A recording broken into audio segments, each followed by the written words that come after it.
This tomato plant isn't dying. It just looks like it is. The leaves have turned the color of old paper. The stems are soft, bending toward the ground like they've given up. The flowers that opened just a few days ago are already closed, dry at the edges, finished before they ever had a chance to become fruit. And if you've ever grown tomatoes in your backyard, you already know what usually happens next. You walk outside, take one look at it, and decide it's over. You grab a shovel. You pull out. Maybe you feel a little frustrated. Maybe you blame the soil, the weather, or yourself. So the plant gets tossed aside, and that's the end of it. But here's the part almost nobody talks about. In most cases, that plant wasn't dying at all. It was starving. And the difference between those two things changes everything. Because a dying plant is something you replace. A starving plant is something you can fix. Sometimes in a matter of days. Now I know that sounds like one of those things that's too simple to be true. Like there has to be a catch. Or some product at the end of it. But there isn't. Because the strange part is this. Everything that plant needs to recover is probably already sitting in your kitchen right now. Not in a bag. Not in a bottle. Not something you have to go out and buy. Just things you've been throwing away without thinking twice about it. 5, to be exact. 5 simple, zero-cost liquid fertilizers you can make at home that deliver nutrients faster than most commercial fertilizers ever could. And one mistake, just one, that most people make that completely cancels out the results. Once you see it, you won't make it again. So let's start with something you've probably thrown away 100 times without realizing what it actually was. An onion peel. Before you drop the next one into the trash, ask yourself this. Which part of the onion actually holds more nutrients? The part you cook with or the dry, papery skin that gets peeled off and discarded? Most people assume it's the bulb. It's not. It's the peel.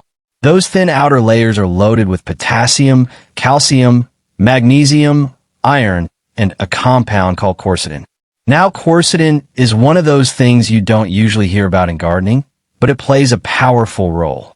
In humans, it's known for supporting the body under stress. In plants, it does something similar. It helps protect the plant from heat, light stress, and even slows down certain types of disease pressure. It strengthens the plant from the inside. But this is where most people take a wrong turn. They hear onion peels are good, so they bury them in the soil and wait. And yes, that works. Eventually. But a plant that's already collapsing doesn't have weeks to wait for decomposition. It needs help now. So instead of burying them, you extract. The same way you make tea. Take a handful of onion peels. Drop them into a jar. Fill it with water. Leave it for 24 to 48 hours. That's it. And here's something important. If you're working with young plants or seedlings, dilute it slightly before using. Mature plants handle it easily, but younger ones need a lighter touch. Within a day, the water starts to change color. By the second day, it turns into a deep amber. That color isn't random. That's nutrients leaving the plant tissue and dissolving into the water, already in a form the plant can absorb immediately. So when you pour at the base of a struggling plant, you're not feeding it slowly over time. You're giving it something it can use right now. Within a few days, the leaves begin to regain color. The stems firm up. New growth appears where everything looked stalled before. And something else happens too. The plant starts resisting stress better. Now, one quick concern people have here. What if my onions weren't organic? Even if they weren't, the dilution process reduces risk significantly. And you're applying this to the soil, not directly onto the edible parts of the plant. So it's a practical, low-risk method for most home gardens. But feeding the plant directly is only part of the picture, because something even more important is happening in your soil. And the next method doesn't feed the plant at all. It feeds the life around it. Think about the water you pour away every time you rinse rice. That cloudy liquid, most people don't even look at twice. It seems like waste. But inside are starches, trace minerals, and more importantly, potential. If you use it immediately, not much happens. But if you leave it for a few days, something changes. The smell shifts slightly, a faint sourness. That smell is the signal. It means beneficial microbes have taken over. Now, before you click away thinking, I don't want something that smells bad in my yard, here's the truth. Yes, fermentation has a smell. Once it's ready, mix about 1 part fermented rice water to 10 parts clean water. This is especially important for potted plants and smaller root systems. Used this way once a week, it wakes your soil back up. But sometimes, you don't have time to rebuild the soil. Sometimes the plant is already fading fast. And in that case, you need something immediate. Open your fridge. Look at the back of the drawer. There's almost always something there. A soft tomato, wilted greens, a cucumber past its prime. Most people throw these away. But what you're looking at is nitrogen. And nitrogen is often the missing piece when plants begin to decline. There's a principle called the law of the minimum. It means growth is controlled by the one nutrient that's in shortest supply. Not the total, just the weakest link. And in most backyard gardens, nitrogen is that missing link. So instead of wasting those scraps, you turn them into a liquid. Put them in a bucket, cover with water, keep them submerged. Then wait about 2 weeks. During that time, bacteria break everything down, releasing nitrogen into the liquid. Now, this is where a lot of people get into trouble.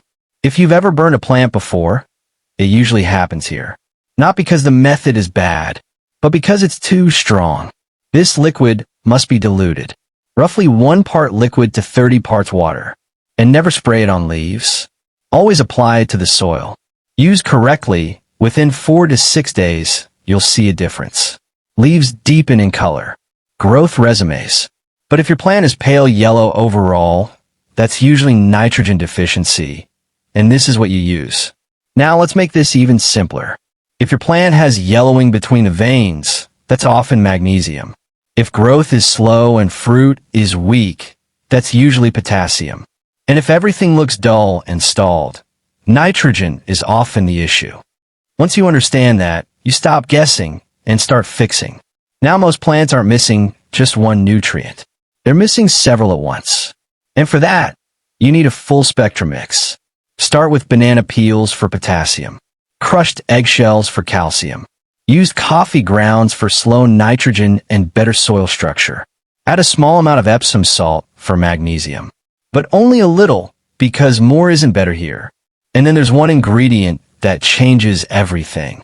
Molasses. Not for the plant. For the microbes. It feeds them, speeds everything up, and turns a slow process into a fast one. Without it, this mix can take weeks. With it, just a few days. Everything goes into water and sits for 3 to 5 days. Then it's ready. Diluted, of course. And again, always at the root zone, not on the leaves.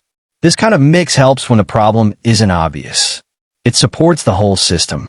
But even this isn't new. Long before store-bought fertilizers existed, farmers used something simpler. Manure. But not fresh. Aged. And turned into a liquid. Think of it like a giant tea bag. Aged manure goes into a cloth sack, and that goes into water. Over a few days, nutrients are pulled into the liquid. Nitrogen, phosphorus, potassium, and trace minerals. But here's something critical. Never use fresh manure. It's too strong and can carry harmful pathogens.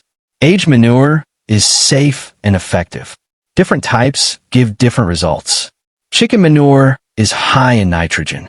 Cow manure is more balanced. But the method stays the same. Extract, dilute, apply. And over time, this doesn't just feed plants. It rebuilds the soil itself.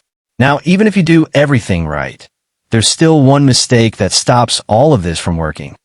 Application. These are root treatments, not leaf sprays. And they must be diluted. Strong solutions burn plants. Correctly diluted ones restore them. And here's something else that matters. These methods are powerful, but they're not meant to be overused. Think of them as rescue tools.